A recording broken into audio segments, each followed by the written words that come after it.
Hello friends, now as we move back to the offices and having a meeting our manager face to face, and there is a good chance to impress our bosses all over again. So friends, welcome to my YouTube channel Masterclass with Tapas, where I share real life management skills that you need to move ahead to become a competent manager. So watch the video till the end and subscribe to my channel Masterclass with Tapas. So first, you know your bosses. It is hard to impress someone you don't know what makes them tick. So start paying attention to their behavior, their preferences, and their responses to the different kind of situation you are looking, especially for those things that an action that's supposed to appeal and impress them.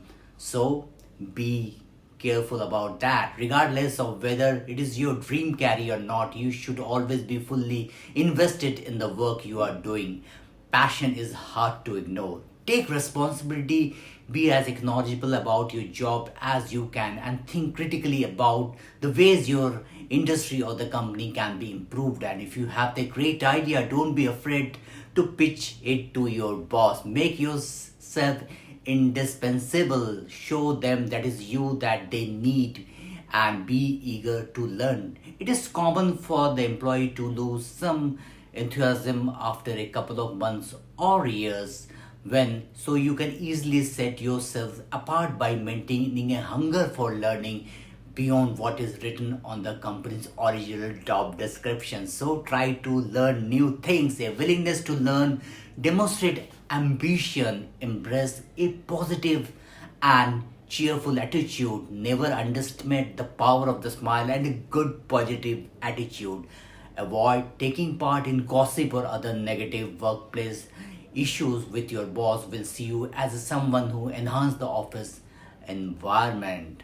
It is highly unlikely you will get the management promotion if you are constantly negative in your thought. It just wouldn't be good for the team atmosphere or the productivity. So every boss appreciate where people go above and beyond and stretch themselves to achieve something out of ordinary. So always try to do that wherever it is possible to do. Be willing to stretch yourself of some assignment and show your willingness is that most bosses will like to see in you.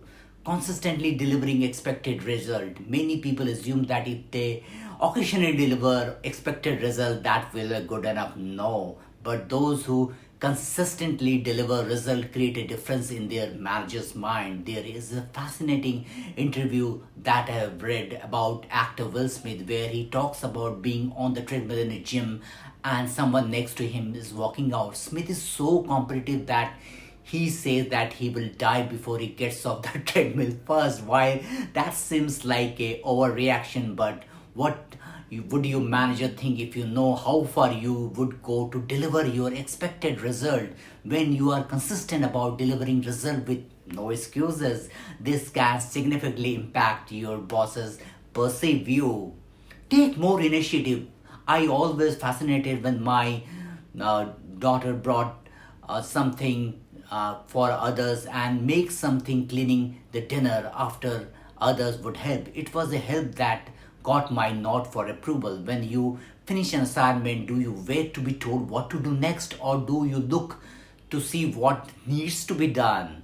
Those who take initiative see mess and clean it up. They see and take care of the problem before it occurs. So this action get noticed as when you boss must ask you to help to clean up the mess, you gets no extra credit, but always raise your hand for that. Solve the problem. It is interesting how long people will put up with the things that need fixing. A leakage tap or insufficient procedure or a process that could be automated but still is manual. There are thousand things in an organization that need fixing, but your average person doesn't work inefficiently than the company about how the job is done. Solve a difficult problem, fix something, and your name always be associated with the new and improved solution. So be the change agent. Set the example of high performance for others. It's always nice to have an employee who performs well, but who is better is an employee who encourages others to perform well also. So always guide your team. Often they do this by their example when others are not looking. It is also done by the attitude, encouragement, and enthusiasm that they bring to work. Working alongside someone who hates their job and does the bare minimum, it is discouraging and draining. But working with a enthusiastic person who loves what they need to make that job enjoyable, then honesty is the best policy. Credibility is a really important asset. Even little lies can snowball quickly, and nothing is really worth it. If you get caught, they simply not trust you again. Believe that.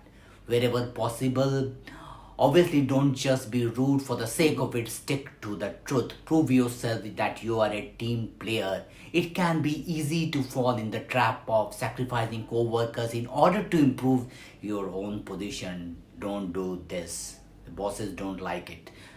And then maybe even if you work in a really competitive environment, try to work as a team member. It actually helps your case more to be supportive of your team and will certainly leave you open for more opportunities. Managers have to get on with the stuff. After all, hopefully this talk provided some practical actionable solution to your performance. Keep in mind that both this behavior were not deemed up or imagined, but instead come out of a scientific research. Remember, just follow what I have shared with you extremely well will raise your performance and ranking into the top quartile. So if you all like my thoughts, give my channel a huge thumbs up, share it, comment it, and subscribe to my channel Masterclass with Tapas. And follow me also on Twitter, LinkedIn, and Facebook, and watch my channel next time. Thank you.